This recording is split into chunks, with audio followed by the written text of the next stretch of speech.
El Salvador, the smallest country in Central America, was once known as the hemisphere's murder capital with one of the highest homicide rates anywhere in the world outside of a war zone. For decades, El Salvador had one of the highest rates of gang-related violence in the world.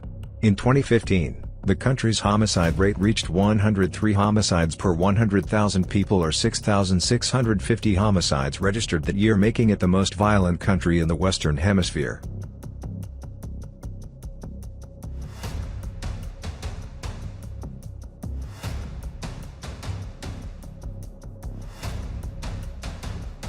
History of violence. Let me give some context for the current violence taking place in El Salvador. This would be a very long conversation, so I'll attempt to give an overview. The war in El Salvador ended in '92. Peace accords were signed that were in reality political agreements meant to finalize the war and not a pathway to construct a peaceful society. These accords were designed, not for transforming the country into a peaceful place, but to give the guerrilla the ability to enter into a democracy. So, what am I referring to with all of this? There was never an economic agreement of reconciliation created that would lift the majority of the people out of poverty. There was no agreement concerned with either social restructuring or giving victims assistance. It was a political agreement meant to end the conflict with the guerrilla. Meanwhile, in 1989 the United States had begun to deport young men with criminal records involved in gangs in Southern California. This was a cocktail with two very dangerous ingredients. We just clawed out of a violent hole after 12 years. There were many orphans, a lot of poverty, it was a tumultuous region. The Salvadoran state was far too weak to deal with the influx of this criminal element. They came down here as experts in organizing gangs, having learned in the world capital of Latino gangs, which is in Southern California, specifically Los Angeles, where there are over 60 Latino gangs. Those 4,000 deportees, and will move quickly now in our timeline, have now become 60,000 gang members. They are now present in all 14 states of El Salvador. After years of disregarding the problem, and hardline measures taken since 2003 to address it, when repression was thought to be the avenue to a solution, though each year only proved to show that repression increased gang violence in terms of homicides and gang numbers, these failed policies left El Salvador with the highest murder rate in the world by 2009. The rate was of 71 homicides per 100,000 people. This murder rate of the world's deadliest country was overtaken by Honduras 2 years later when they registered a rate of 86 homicides per 100,000 people. Then, in a type of final of the worst of sports, El Salvador took back the #1 spot from Honduras in 2015 with a rate that had never been seen this century, 103 homicides per 100,000 people. This implies that in El Salvador 1 out of every 972 people was murdered in 2015.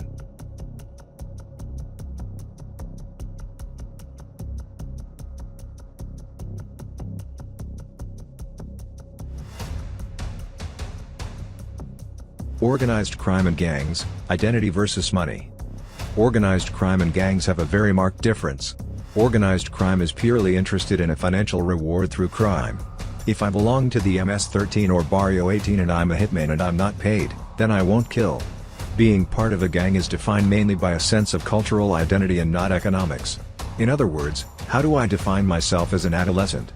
In that sense, I don't need to be paid to be a gang member when I join. Instead of being a poor young man attending a mediocre school, in a gang zone where my life has no meaning, I'm not respected, because the gang itself is the one that demands respect, I join the gang. I prefer to be poor but respected, armed, have girls, and be looked up to in the neighborhood. The logic of joining a gang has nothing to do with financial logic. It has more to do with a logic linked to values that these youths recognize: respect, family, albeit a violent one, but for many the only one they've ever known. It has to do with the question of cultural identity. Though you see a cultural identity created in organized crime groups, the MS-13 has a distinct culture from the Barrio 18. Their primary reason for joining the group is not to identify with the culture. The reason is money. That's also one of the principal differences between organized crime and gangs. What motivates you to join?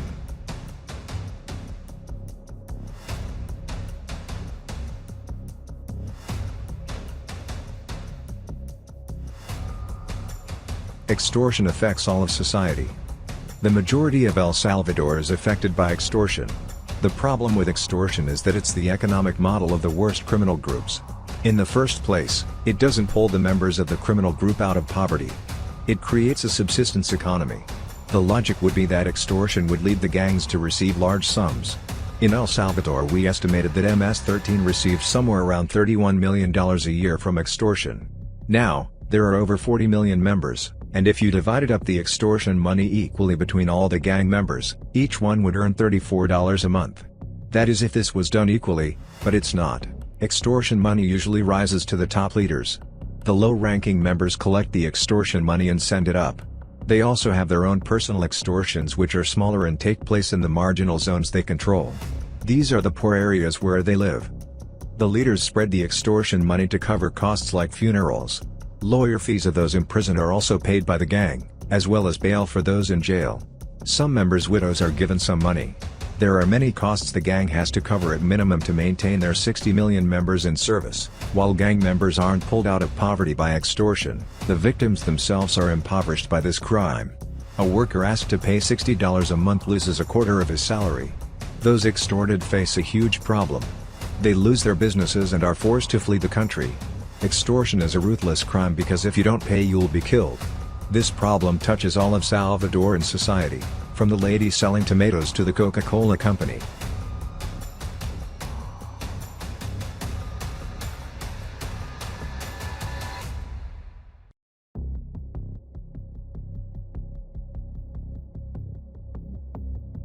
A substitute government.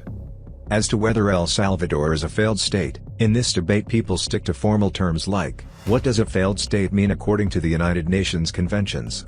But let's speak as the people on the street speak. There are many places in El Salvador, 60% of the country, where the government is the gang.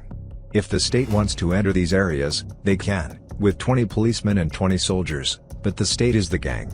The gangs decide who studies and who doesn't. They decide if children from an MS-13 neighborhood can go to a school in a Barrio 18 neighborhood. They decide who can live in what neighborhood. If somebody seems suspicious to them, that person has to leave or he will be killed. They decide when and if the bus departs.